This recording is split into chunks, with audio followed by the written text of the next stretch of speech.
প্রথম দেখায় মনে হতে পারে তিনি আর 10 জন সাধারণ হকারের মতোই একজন। রাজধানীর ব্যস্ত রাস্তায় হাতে বাদামের প্যাকেট নিয়ে ক্রেতার অপেক্ষায় দাঁড়িয়ে আছেন।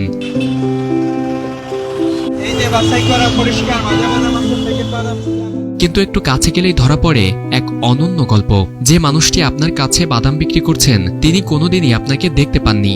মাত্র 2.5 বছর বয়সেই তিনি হারিয়েছেন 2 চোখের আলো। আমার বয়স যখন 2.5 বছর, ওই সময় থেকে সমস্যা আর কি। সুন্দর কাকে বলে, সাদা কাকে বলে, এইটা আমি জানি না। অনেকে বলে না। তারপরও জীবন থামেনি। স্বজন হারানোর বেদনা, ভেঙে যাওয়া সংসার আর শত প্রতিকূলতার মাঝেও নিজের পরিশ্রমকে সঙ্গী করে টিকে আছেন তিনি।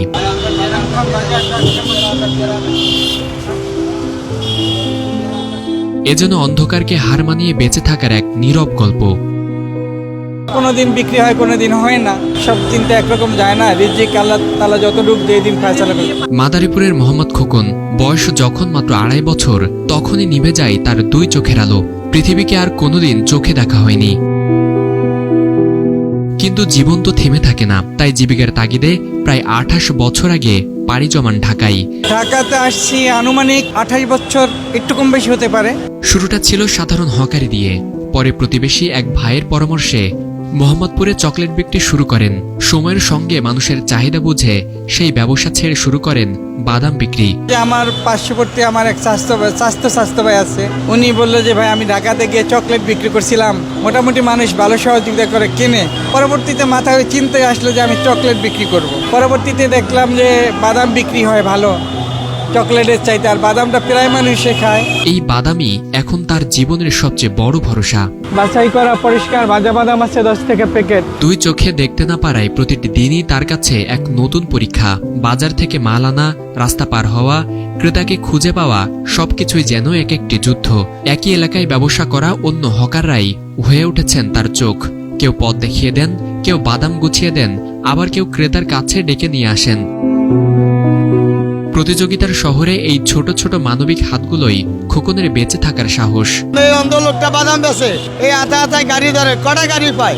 পরে চিন্তা করছি আমার করছে আল্লাহ হাত দিছে, রথ দিছে, চোখ দিছে, দেখার মতো সবই দিছে, তার একটু হেল্প করি। অনেক টাইমে দেয়া গিয়ে বাদাম রয়ে গেছে। বড় ভাই, আপনি চিন্তা করেন না, আমি একটা গাড়ি ন ধরি, আপনার আমি গাড়ি ধরা নিমুনি। ঢাকায় এসেই পারুল নামের এক নারীকে বিয়ে করেন খোকন। তাদের সংসারে জন্ম নেয় 2 মেয়ে ও 1 ছেলে। কিন্তু ভাগ্য যেন বারবার তার জীবনের আলো নিভিয়ে দিয়েছে। 2019 সালে বড় মেয়েকে হারান তিনি। সেই ক্ষত শুকানোর আগেই 2021 সালে স্ত্রী পারুল ভালো চাকরি পাওয়ার পর সন্তানদের নিয়ে আলাদা হয়ে যান। এরপর থেকে স্মৃতিগুলোই যেন তার একমাত্র সঙ্গী। একটা মেয়ে, ওর নাম ছিল পারুল, বিয়ে হয়েছিল, বাচ্চাও ছিল। আমাদের 2 মেয়ে ছিল, 1 ছেলে ছিল। বড় মেয়েটা 19 সালে সেপ্টেম্বর মাসে মারা গেছে। পরবর্তীতে 21 সালের মার্চ মাসে উনি বাল বাচ্চা নিয়ে চলে গেছে আমার কাছ থেকেই। তো ওনার একটা চাকরি দিয়ে দেওয়া হয়েছিল, তো বেতন পায় প্রায় 40,000 টাকা। জীবন তাকে বারবার পরীক্ষা নিয়েছে, কেড়ে নিয়েছে চোখের আলো, ভেঙে দিয়েছে সংসার, কোল খালি করেছে সন্তানের মৃত্যু। তবু তিনি কারো কাছে হাত পাতেননি। প্রতিদিন বাসে বাসে বাদাম বিক্রি করে নিজের সম্মানটুকু আঁকড়ে ধরে বেঁচে আছেন। অন্ধকারে ডুবে থাকা এই মানুষটি যেন মনে করিয়ে দেয়, দৃষ্টিশক্তি হারানোই জীবনের সবচেয়ে বড় অন্ধকার নয়। সবচেয়ে বড় অন্ধকার হলো আশা হারিয়ে ফেলা। আর সেই আশার আলো নিয়েই আজও পথ চলছেন মোহাম্মদ খোকন। ফরিদুল ইসলাম ইমন, নিউজ 24, ঢাকা। ঝাল বাদাম, ঝাল মশলা দিয়ে ভাজা বাদাম আছে 10 টাকা প্যাকেট ভাইজান। এদিকে কেউ আছেন ভাইয়া 2-1টা প্যাকেট নেওয়ার মতো?